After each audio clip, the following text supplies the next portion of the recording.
What's happening, friends? Welcome back for another episode of the Chamber Podcast. My name is Rob Johnson. Very excited about today's show. Joining me in the studio, member of the Chamber, Dawn Gaden. Welcome to the show. Thanks. Good to be here. Excellent. So this is I will say, a historic day for the Chamber Podcast. This is our first multi-angle video show.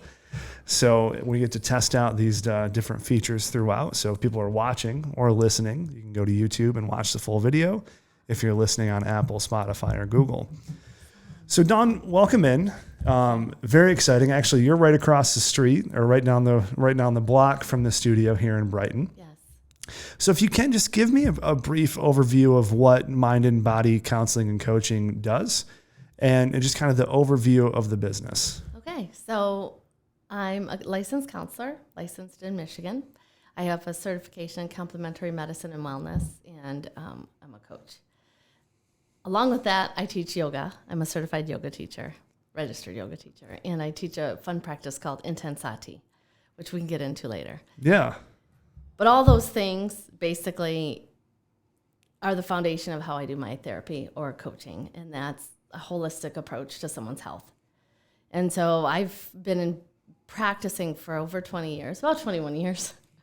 And I would typically work one-on-one with clients. That's kind of transitioned since COVID. It's been interesting, things we learned through a crisis. Yeah. But I typically work just one-on-one, see private clients in my office, and those people who just want something better in life. It doesn't have to be that they've gone through a trauma. It doesn't have to be that they are experiencing anything tragic. It's just some people they just want something a little bit better out of life, but they don't know what it is. And that's what I like to work with clients on. That's cool. So I want to dive into a very specific subject here. So obviously, mind and body counseling, coaching, you mentioned yoga. What was COVID like during that period? Because I had a number of clients kind of in a similar space down in Louisville. And when this hit, like my phone, I remember when lockdowns first went into effect in Kentucky, my phone was ringing off the hook. It was a very sad day because people were like, I don't know what to do. It was chaos. Mm-hmm. So what was it like when, for yourself, as that started to take effect? Sure. Professionally? Sure. Okay. So at the time, I didn't have many clients that needed my attention in a serious way. So nobody in trauma, nobody in crisis. So when it happened, many clients said, let's talk over the phone. Let's do video. I said, great. I know how to do Zoom. We do Zoom. Let's do it. So we did. It was an easy transition. My landlord was really nice. We put the office on hold. Let's just buckle down and see what happens. Yeah. Okay. So clients transferred over to phone sessions or video. And it was pretty smooth. There were a few clients that needed a little bit more than once a week, touching base, which was fine. I could do that. I managed that. I didn't mind being home. Yeah. So for me, it was okay. That's I good. did okay. That's good. I have kids. We managed. I was able to be home, take care of them. The youngest are 15, so they could manage themselves, but I could be there to make sure everything was in shape. So I did build an office, put up some doors so I could have privacy. But overall, for me, it was a smooth transition. I still right now have clients that they're like, I don't really need to go back to the office. This is working. Good. I think part of it's because of the way I work with my clients. It's not, if you picture traditional therapy, which a lot of people still do, someone lying on the couch, therapist taking notes, bye, see you next week. I don't do that. I give homework. I give work. Because my philosophy is 1 hour a week with me is not going to change your life. Yeah. What you do with what we talk about in your everyday life, that's what's going to change.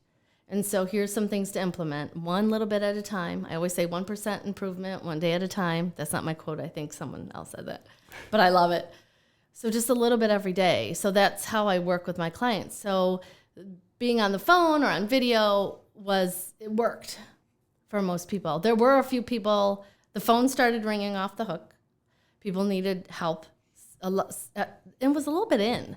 At first, people were like, I get to be home. I'm off work for a little while. I'm still getting paid. for what I saw.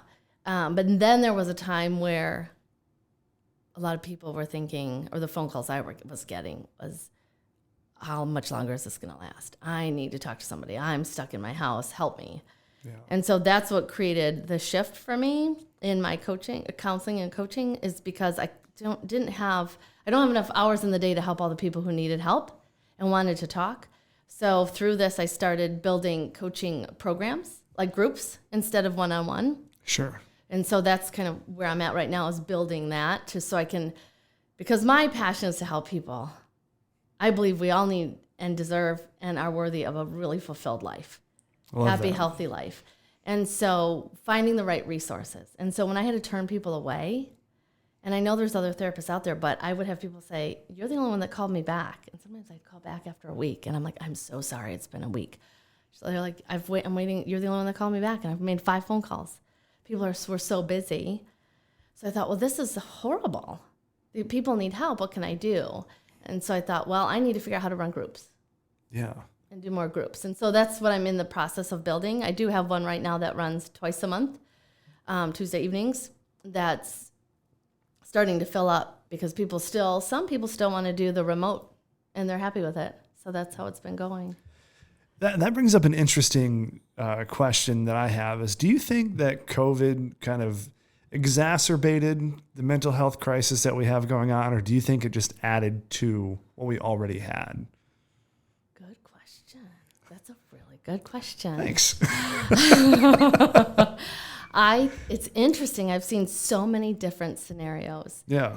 For people who had really good coping skills and had a pretty grounded life, did okay. For people who had already difficulty managing life things, right? I'm just being general about life, right? Just the things in life.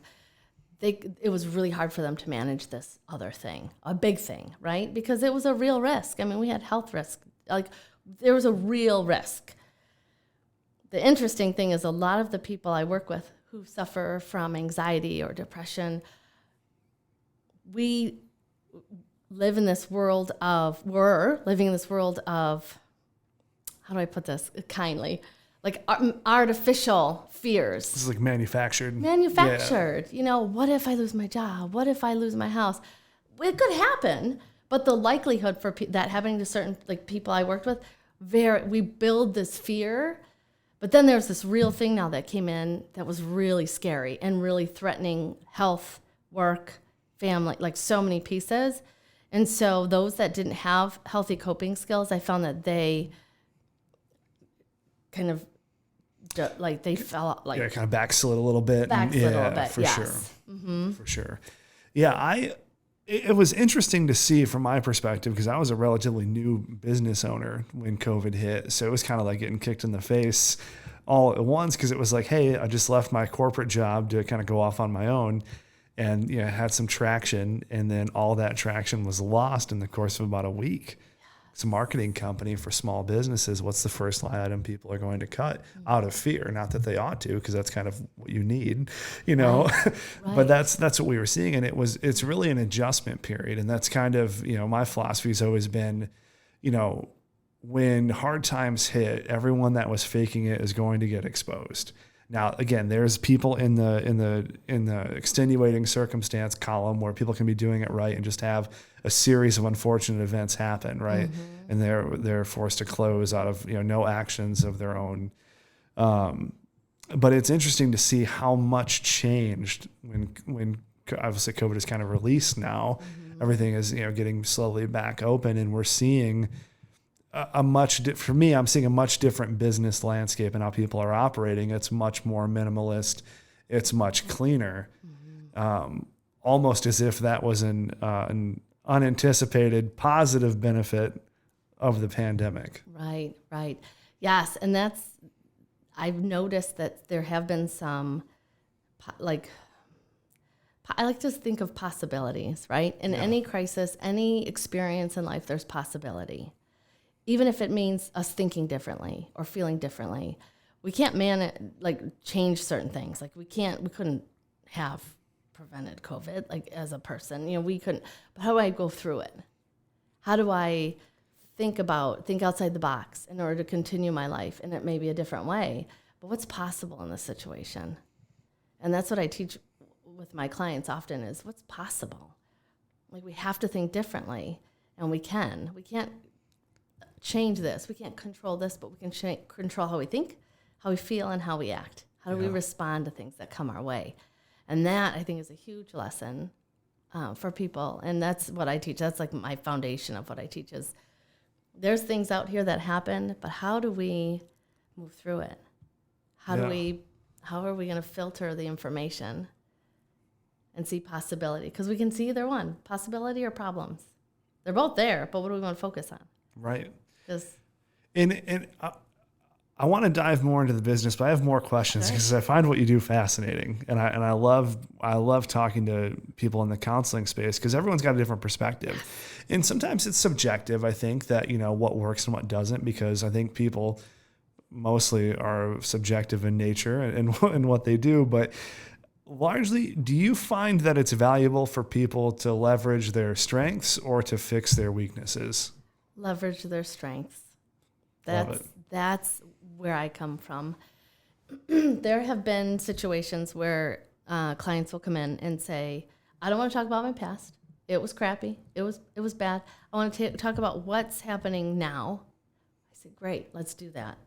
Sometimes that works really, really well, and we can really foster the strengths.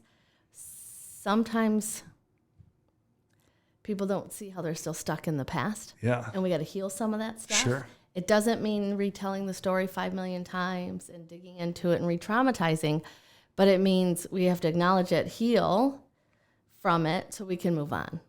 There's acceptance, forgiveness, all those wonderful pieces, emotional journeys we have to go through. But we focus on the strengths to do that and then to continue to build your life the way you want it. Not based on what happened to you, but based on what you want.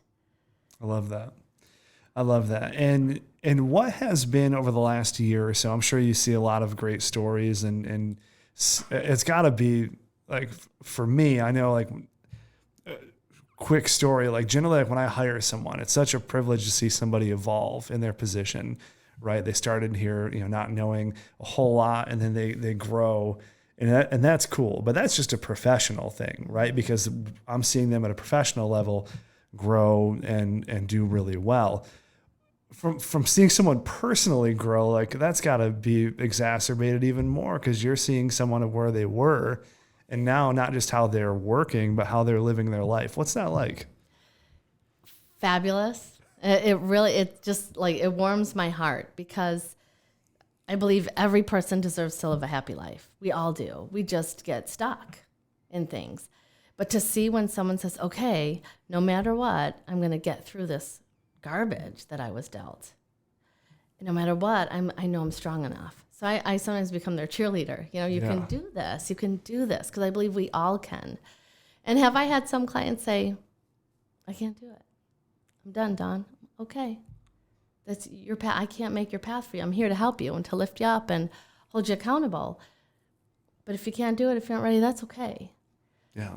But those that stand there like, I got this. And to see the evolve, like, wow, I didn't know I had a choice that if I show up at my family's house and I really don't want to talk to so-and-so because they're really mean, I don't have to. You're right. You don't have to. Simple things like that. When so-and-so calls me on my phone 10 times and I have to answer it, I'm like, who says you have to answer it? Well, you have a choice. Yeah. That's what, in the olden days, that's what answering machines were for. That's what voicemail's for. That's what, send a voicemail. Like people forget they have control over certain things of in their life. So just even those little tiny things, it's so cool. And they're like, oh, I can choose that. That's up to me. Yeah. Yeah. It's interesting how technology has put us in a position of kind of this instantaneous response where you're bad if you don't respond to that text in 20 minutes. Mm-hmm. Like as we're doing this podcast, my phone's on my iPad, so it's rang about 3 times. And I'm not going to lie, there's some anxiety when you miss a call, and I don't know where that comes from. Like, I don't know. It must be just something that's been conditioned in us since, technologies, but it's much more instantaneous, than it was even, when I was a kid. it's interesting to see how that carves kind of our neural pathways into putting us in a very interesting position. There's, I haven't done much study with it, researching yet the studies that are out there on how the pathways, but I know from what I have read that addictive part of the brain, right? That immediate gratification, who's calling, who's going to respond like that, that's part of it. And if we realize that, again, I decide. I can decide to pick up the phone or not. It's up to me. Even though I'm thinking, well, I'm supposed to. Well, who says? We can train our brain, and that's why I love teaching meditation, mindfulness, is we're training our brain how we want it to be. We're in charge. Yeah. And so it's a really fun way to help people see that, what's important to me? That's cool. If you want to answer the phone 10 times a day, great. How you feeling about it?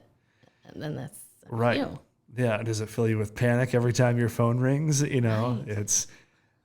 I like that approach, and because I like to play this, so what if you don't game? Yes. So what if you don't do that? What if you don't, go along with what they're saying? So if someone's not your friend anymore, well, probably not a very good friend. Right. Exactly. And that's. I say game. I mean, it's really important, but important. I like to have that exercise of let's play the worst case scenario. Right. So you get one more bad person out of your life. Good. Right. Right. And that ties to or speaks to our worth and our value. Yeah. We have to look inside to say, who am I? What's important to me? Just having a bunch of people in your circle or people of value? Yeah. Because we're not defined by what's out here. We're defined by how we decide to define us. So then once we decide that, then it's like our eyes are a little bit wider open. Then we can say, oh, yeah, you fit into my world. Oh, you don't need my phone number. Yeah. Nice to meet you, but, we decide that. We get to take that power back. I like that. I like and we talk about this in marketing a lot, is, 10 dedicated followers is more meaningful than 100,000 that do nothing. Yes.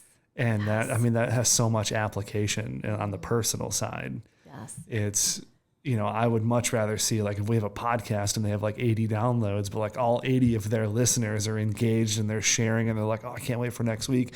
But then someone's like, I have 80,000 downloads and no engagement.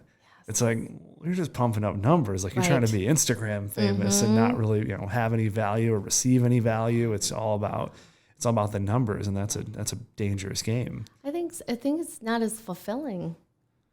If we want to live a fulfilled life, what's important, and connection and community. I think that's what's come up too, with the way life has transitioned. Connection is really important. However, Absolutely. we decide it fits for us, but it's really important and connect healthy, authentic relationships. Yeah. So if you don't mind, Dawn, so talk to me about how kind of the different layers of your business merge together. So we talked a little about yoga, counseling, and coaching. So just for the listeners at home, give me a quick distinction between coaching and counseling. Okay. So this is a tough one for me to define because I mesh them together. Sure. Okay. And I don't have the books memorized. But the when I studied it, the counseling format was therapist knows more than the client. We're the authority. There's this hierarchy. Yeah. And that just it didn't fit for me. Okay. That doesn't feel good. And so with the coaching, I have an area of expertise that I'm here to teach, more of a teacher perspective. I'm here to teach. I hold you accountable. We do some follow through. And so those are the main differences. When I started doing therapy, I would this was so years ago. So 2010 is when I did my coach training. And it was before that, I would have clients say to me, you're a coach, you're not a therapist. I'm like, what do you mean? I don't even know what a coach is. And so I researched, what is a coach? Well, they give homework. They hold you accountable. They expect you to change your life, not just manage your depression or manage anxiety. Heal, get better, flourish, And I know from my personal experience through college, I ended anxiety. I ended panic attacks. I know it's possible. So And let me add to that, just because of the way I practice and the way I teach, is I healed that through meditation and mindfulness. And personally, I chose not to take medication. Yeah. And so I know from my own experience, the power of the mind, pretty phenomenal. So that's where I focus, is on the power of the mind to do what it is we want for like ourselves, like training the mind. So that's why I went into coaching, because I thought, well, what is this thing that people tell me I'm doing that I thought I was doing therapy. Because therapy, they give here's some homework, here's some treatment plans, here's, how we progress, here's how you document, here's how you bill insurance, all those pieces. That's different than coaching. It's not the fun parts. Yeah. Right, all that stuff. So I would talk to other therapists. What do you do with your clients? Well, they talk, I listen, I take notes. Okay, well, but what do you give them homework? What do you mean homework? They're not going to do homework. Well, not if you don't expect them to. Set that expectation. Set the expectation. And my foundation is that I think we all can grow. We can all heal. We can all thrive. There's a really good book called Mindset. I think it's Carol Dweck, Growth Mindset or Fixed Mindset. Yeah. And I think we can develop a growth mindset. We can be the person that says, well, this is just who I am. I've had clients come into my office. This is how I am. This is the way I was born. Okay, well, but if you're in my office, there might be something in there you're thinking, you might think that maybe that's not so true, because I'm going to tell you it's not. Yeah. We can develop this growth mindset that we can be something else, do something different, think differently. And so that's the part of the coaching piece I pull into therapy that makes it more interactive. Yeah. I guess hopefully that answered your question. No, it does, because I know I personally go after coaches a fair bit, like on my podcast, people that are very superficial, or they'll repackage or bastardize someone else's philosophy as their own, and it's very disingenuous. And the reason I don't like that is because the exact opposite of what you do, which is the follow through, right? Everything is like, here's this great advice. Somebody started an LLC and now they have the knowledge to coach someone on how to start a business. And I see that a lot in agencies. Someone like, well, I'll teach you how to grow an agency. And it's like, you never grew one. How would you know? Right. How would you know? But what I love about what you're saying is everything is follow through. It's purposeful. It's thought out. It's mindful. Yes. And that's a coach. That is someone who's going to be there for you. It's kind of like, look at it in football terms. You're not like, all right, here's the plays you're going to run. I'm going to the bar. I'll see you after the game. Yeah. No, you're there the entire game for them. In it for them, yeah. Yes. I had a client say to me, she was with a therapist for 10 years, and I think that was significant. I know there's part of the journey, right, that we don't know what we're learning along the way. Yeah. But she came to me and she had said after 6 months, I've learned more from you in 6 months than I have 10 years in therapy. And I've seen that happen. I'm like, I don't understand. You should be learning. You should be growing. You should be challenged. I give book recommendations. Read a page, anything, just something so that you're getting what you want out of this. This is valuable time. This is your life. And so I think it's so important that follow through. And often I'll check in with my clients at about 6 months. And it's usually, I remember to check in when I feel like we're stagnant. I feel like we're not getting anywhere. Let's check in. And I'll look and I'm like, okay, it's about 6 months. And then other clients, we're working. So I feel the flow. And so I'm like, oh yeah, it's been 7-8 months, but let's check in. How are you doing? And we're continuing to grow. But I want to see change. And I don't know if it's because I get bored easily. Yeah. But I want to see people grow. I want to see people happy about their life and excited about things. Yeah, I wonder, how do you handle the objection when someone's like, Dawn, I really need this, right? My life is pure chaos. I don't have time. Yeah, so the answer is if you want it bad enough, you'll make time. Yeah, 100%. You'll make time. Because when we look around at people who are successful and happy, they have the same amount of time in a day that we do. Yep. And believe me, I have 4 boys. I've worked part-time most of their childhood, 10 hours a week. I wanted to be home with my kids. I wanted to be a part, that experience. Yeah. I've been working full-time the past 3 or 4 years. I know what busy is. We know what that is. I put myself through college, but what's important to us? And if taking care of myself is important, I'm going to make time for it. And I think then it's learning how to. Yeah. So if someone said, okay, I want to work with you, but I don't have time. I said, well, let's start there. Figure out how to make time and have a session. I'll have a session. I've done that before. Let's have one session. Let's talk about that. See if we can find time. What are you willing to give up? Yeah. Because sometimes we have to give up something that's taking our time that just really isn't as important, but we haven't paid attention to it enough to decide. And then we have to decide. Love that. And I have some clients that say, okay, great, let's do it. And I have some that say, yeah, I can't do it yet. Okay, I can't force, it's your life, your path. Right. I'm here. You know where to find me. Yeah, I always think about in my early 20s, I had a bunch of guy friends who were insane workaholics, right? That's all they had time for was work. And then that one girl came along, and all of a sudden, boy, did that schedule open up. And it goes back to exactly what you said, is you'll make the time for what's important. Mm-hmm. So if it's important for you to find balance, I know me, well-balanced and much more thoughtful and in the zone, as I call it, is much more productive on 6 hours than me completely stressed out and full of chaos on 16 hours. It's a much better workflow when things are balanced. So, the time's there. Yes. It's whether or not you're going to make it. Right. And there's tools in learning how, right? Like I'm just recently learning how to time block and do my calendar. I hired my own coach to help me format my business. And she's showing me tools I didn't know. Yeah. Okay. Well, so we're always learning. And if we think we're not, we're lying to ourselves. We're always learning, and we can always be better, but it doesn't mean we're not good enough now. Yeah, we're here to evolve. Like if we're not dead, we're here to evolve and learn, and we can always learn. And our brain is always building new pathways. Yeah.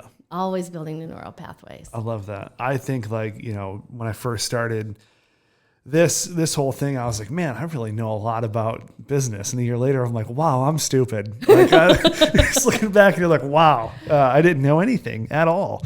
And then every year I'm constantly reminded of how much I didn't know, way back when. Right. So it's just it's a process. Yeah, it's a process. And you gotta, for me, I always give myself permission to fail. It's okay to take a risk and learn something from it. Because failing is just learning how it didn't work.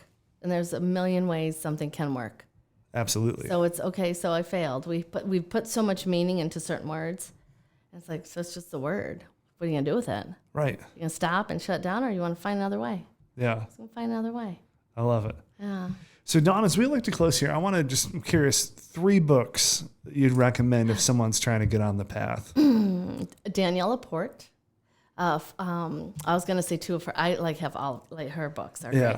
Okay, I'll give you 2 of hers. Firestarter Sessions. Okay. That just, when I picked that book up, I'm like perfect title. I'm like, oh, I'm on fire. And then the Desire Map.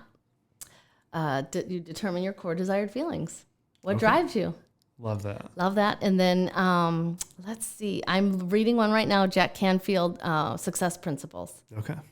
So those are excellent. So for the listener base, don't worry about writing those down. We'll throw those in the show notes with proper links to Amazon if you so wish to purchase. But no, that's fantastic. I love having those takeaway resources because every time, I try and talk to someone who's in a different field, what are you reading? What works, or what do you think is must read for me? Yes. So I just finished a book on negotiation from, I forget who it was by, but they were actually a guest on one of the shows through the studio. And it was interesting. It was just a different perspective on negotiation that I never really thought of. Yes. So it's just always good to keep learning. Yes, and study. And I'm in a coaching program as well, so I'm being coached. Yeah. And one of the things we're learning is 1 hour a day of study. If you want to be the best in your field, and I really do, I want to do my best. I'm helping people make the best out of their lives. So I want to be on my game. And so they say 1 hour a day of study in your field, you're going to be at the top of your game, the expert in your field. I'm like, I can do that. 1 hour a day just to study and read and listen to a podcast and listen to a book and in your field of study. And if I believe that we should all be doing what we're really passionate about. And so hopefully in the field where you're working and you want to study, it fills you up. Right. Yeah, it's just this never ending thirst. You just want to keep going. And if that stops, I mean, something stopped in your drive. Yes. And that's a place to reassess. Okay, wait a minute. If this isn't filling me up anymore, then maybe I should take a step back and say, okay, what might be going on here? Absolutely. Absolutely. So Dawn, if someone wants to learn more, if someone wants to go check out the website, service rundown, what's the best way to do that? So my website, Yeah. createconsciousliving.com. And what else? Yeah. How would they contact you? Yep, I can give my phone number. Sure. You can text me and call 810-623-7375. Right now I'm offering just a 30-minute consult for those who may be interested in joining my coaching group. And it's I like to call it high impact because some people, they're like, oh, I don't want to be in a therapy group. It's not therapy, it's coaching and it's accountability. You're learning skills, you're learning how to connect with other people. And so I have to say, before COVID, I never thought I'd be doing any work with groups. One-on-one was my comfort zone. Yeah. Well, guess what? When we get put in a situation where things change, you're like, okay, how do I do something different? So I want to offer a 30-minute consultation for anyone who's considering, like, what could this be for me? I'd love to have a chat with them and let them know a little bit about what it is. Excellent. And the best way for someone to take advantage of that would be contact form on the website or messaging you? There is a contact form on the website, and there's also my phone number, message or text or call.